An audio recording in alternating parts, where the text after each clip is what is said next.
Hello students, पिछले video में मैंने पिथागोरस थ्योरम के बारे में आपको बताया था। इस वीडियो में हम चैप्टर 22 के क्वेश्चंस को सॉल्व करेंगे जो कि पिथागोरस के थ्योरम के ऊपर ही आधारित होगा। तो सबसे पहले हम चैप्टर 22 के क्वेश्चन नंबर 1 को देखते हैं। क्वेश्चन नंबर 1 क्या कहता है, आप अपना टेक्स्ट बुक जो है वो अपने साथ रखिए ताकि आपको उस प्रश्न को समझने में सुविधा हो। तो देखिए सबसे पहला प्रश्न क्या कहता है, यदि किसी त्रिभुज की 3 भुजाओं की लंबाई निम्नलिखित रूप में से है तो उनमें से किन अवस्थाओं में त्रिभुज समकोण त्रिभुज होगा। नंबर 1 8 सेंटीमीटर, 15 सेंटीमीटर और 17 सेंटीमीटर। ये 3 भुजाएं जो है दी गई है किसी त्रिभुज का। तो पूछा जा रहा है कि क्या ये त्रिभुज एक समकोण त्रिभुज है। ठीक है, तो हम लोग क्या करेंगे, हम लोग चेक करेंगे कि इस त्रिभुज की जो भुजाएं हैं क्या वो पिथागोरस के थ्योरम को सेटिस्फाई करती है। अगर करती है, अगर हाँ, तो ये त्रिभुज जो है समकोण त्रिभुज जो है वो होगा, और अगर नहीं तो समकोण त्रिभुज नहीं होगा। तो पहला क्वेश्चन को हम सॉल्व करते हैं। क्वेश्चन नंबर 1 चैप्टर 22 का 1 तो कितना कितना दिया हुआ लंबाई वो लिख लेते हैं। तो सबसे पहले किसी त्रिभुज की जो सबसे बड़ी भुजा होती है वो उस त्रिभुज का कर्ण कहलाता है। तो यहाँ पे सबसे बड़ी भुजा क्या दी गई है, 17 सेंटीमीटर, और बाकी दो भुजाएं कितनी हैं, 8 सेंटीमीटर और 15 सेंटीमीटर। तो हमको पता है कि कर्ण जो है वो सबसे लंबी भुजा है। तो अगर हम लोग कर्ण का स्क्वायर सबसे पहले निकाल लेते हैं और फिर बाद में देखते हैं कि कर्ण का स्क्वायर बराबर लंब स्क्वायर प्लस आधार स्क्वायर है। अगर है तो इसका मतलब ये पिथागोरस के थ्योरम को संतुष्ट कर रही है, तो इसीलिए जो है ये क्या हो जाएगा, समकोण त्रिभुज हो जाएगा। तो हम लोग कर्ण का स्क्वायर निकाल लेते हैं नंबर 1 में। ठीक है, तो सबसे पहले लिखेंगे कर्ण स्क्वायर। कर्ण किसको लेंगे, सबसे बड़ी भुजा ही हमेशा कर्ण होती है।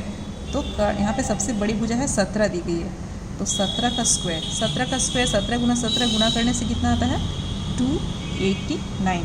ठीक है, तो इतना सेंटीमीटर। ठीक है, ये सेंटीमीटर में था तो ये इतना वर्ग सेंटीमीटर। अब क्या है उसके बाद नेक्स्ट कर्ण के बाद है दूसरी 2 भुजाएं हैं, तो दोनों में किसी एक को लंब किसी एक को आधार मान सकते हैं। तो लंब स्क्वायर प्लस आधार स्क्वायर देखते हैं कितना आता है। तो लंब स्क्वायर प्लस आधार स्क्वायर बराबर, अच्छा लंब यहाँ पे कितना है देखिए, हम लोग 8 या 15 में से किसी एक को लंब मान लेते हैं।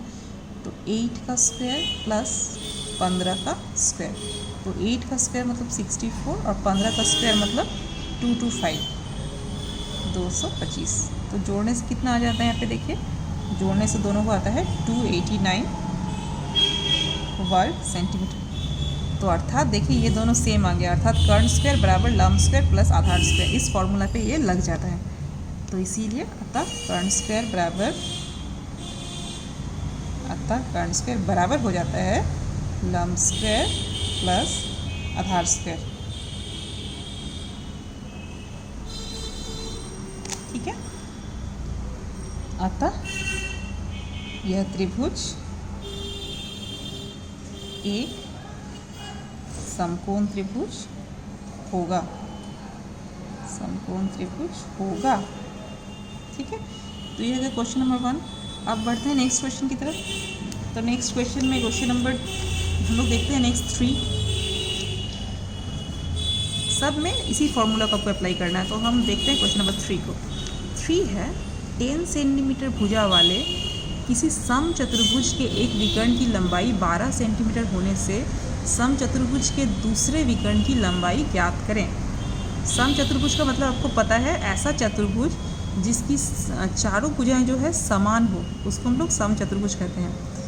तो उस समचतुर्भुज का भुजा जो है 10 सेंटीमीटर है, चारों भुजा 10 10 10 करके है, 10 सेंटीमीटर करके चारों भुजा। तो उसके एक विकर्ण की लंबाई 12 सेंटीमीटर होने से समचतुर्भुज के दूसरे विकर्ण की लंबाई ज्ञात करना है। ठीक है, तो हम लोग सबसे पहले चित्र को बना लेंगे। तो क्वेश्चन नंबर 3 को हम देखते हैं। तो एक समचतुर्भुज का चित्र बना ले। एक हम लोग सबसे पहले देखिए ये रोम्बस, जिसको हम लोग समचतुर्भुज इंग्लिश में क्या बोलते हैं, रोम्बस बोलते हैं। तो इसकी चारों भुजाएं जो है समान होती हैं। इसका एक नामकरण भी यदि कर दे, ABCD एक नाम भी दे देते हैं। तो इसमें क्या कहता है कि इसका चारों भुजाओं की लंबाई कितनी है, 10 सेंटीमीटर। ये भी 10 ये भी 10 सेंटीमीटर, ये भी 10 सेंटीमीटर, और एक विकर्ण की लंबाई 12 सेंटीमीटर। मान लिया हम लोग बी डी को ही 12 सेंटीमीटर मान लेते हैं, 12 सेंटीमीटर, और ये विकर्ण जो है ए सी है। तो समचतुर्भुज के दूसरे विकर्ण की लंबाई ज्ञात करें, मतलब ए सी बराबर कितना, तो ए सी बराबर कितना ये हमको निकालना है। ओके, तो हम लोग इसे सॉल्व करने की कोशिश करते हैं। देखिए यहाँ पे भी हमको पिथागोरस का जो है वो फॉर्मूला ही अप्लाई करना है। तो देखिए सबसे पहले हम लोग क्या देखेंगे, हमको पता है कि किसी भी रोम्बस में या समचतुर्भुज में ये जो दो विकर्ण होते हैं बी डी और ए सी, ये दोनों विकर्ण एक दूसरे को समद्विभाजित करते हैं और एक दूसरे पे लंब भी होते हैं, अर्थात यहाँ पे सब 90 का कोण बनेगा। लंब भी होते हैं एक दूसरे पे और एक दूसरे को समद्विभाजित भी करते हैं। समद्विभाजित करने का मतलब दो बराबर भागों में बांटते हैं, अर्थात बी ओ, अगर इसको ओ देते हैं तो ओ बी और ओ डी का लंबाई जो होगा वो समान होगा। तो ये यदि 12 है पूरा बी डी का लंबाई, तो ओ बी का लंबाई कितना हो जाएगा 6 सेंटीमीटर, और ओ डी का लंबाई भी 6, तो 6 टोटल 12 हो गया। ठीक है, तो हम लोग यहाँ पे लिखेंगे ए ओ बराबर, हम इस त्रिभुज से शुरू करते हैं, ए ओ से, ए ओ डी से। ओके, तो हम लोग क्या करेंगे कि ए ओ बराबर, या फिर एक काम करते हैं, बी ओ का लंबाई हम लोग को पता चल जाएगा। तो बी ओ कितना हो जाएगा, बी ओ बराबर कितना है, बी डी बटा 2 बराबर, बी डी बराबर है कितना है 12/2। तो इसके लिए हमको यहाँ पे लिख लेंगे हम लोग, माना बी डी बराबर 12 सेंटीमीटर। ये किताब ये क्वेश्चन में ही दिया हुआ है कि बी डी का लंबाई जो है 12 सेंटीमीटर। तो बी ओ बराबर बी डी बाई 2 मतलब 12/2 मतलब 6 सेंटीमीटर। ठीक है, बी ओ का लंबाई आ गया। अब देखिए इस त्रिभुज में ओ बी सी में, त्रिभुज ओ बी सी में, इस त्रिभुज में देखते हैं, इस त्रिभुज में ये जो है समकोण है 90 डिग्री।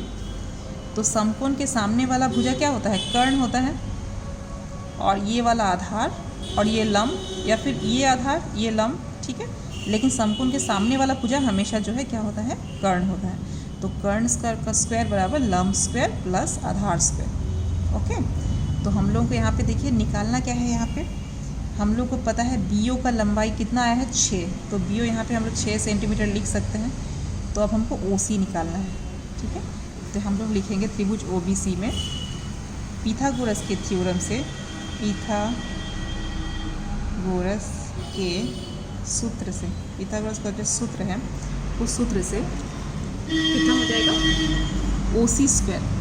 ठीक है, तो ओ सी स्क्वायर बराबर, पहले हम लिख लेंगे कि चूँकि कर्ण स्क्वायर बराबर लंब स्क्वायर प्लस आधार स्क्वायर, अतः बी सी स्क्वायर बराबर, अतः बी सी स्क्वायर बराबर हो जाएगा कितना, O B square plus O C square, which imply, अब बी सी स्क्वायर मतलब कितना, बी सी स्क्वायर मतलब 10 का स्क्वायर मतलब 100 बराबर, और ओ बी स्क्वायर मतलब कितना, ओ बी है 6, तो 6 का स्क्वायर। देखिए ओ बी या बी ओ एक ही बात है। ओके, तो यहाँ पे बी ओ लिखे हैं, ओ बी भी लिख सकते हैं, तो 6 square plus O C square. तो यहाँ से ओ सी स्क्वायर कितना आ जाएगा, ओ सी स्क्वायर को इधर ले आएंगे तो 100 माइनस 6 स्क्वायर, तो बराबर 100 माइनस 6 36। तो 100 माइनस 36 करेंगे तो कितना आ जाएगा, 10 में से 6 गया 4, 9 में से 3 गया 6। तो यहाँ से ओ सी का वैल्यू कितना आ जाएगा, ओ सी बराबर हो जाएगा कितना, 64 का रूट हो जाएगा, तो रूट ओवर 64। तो 64 का रूट करने से कितना आ जाएगा 8।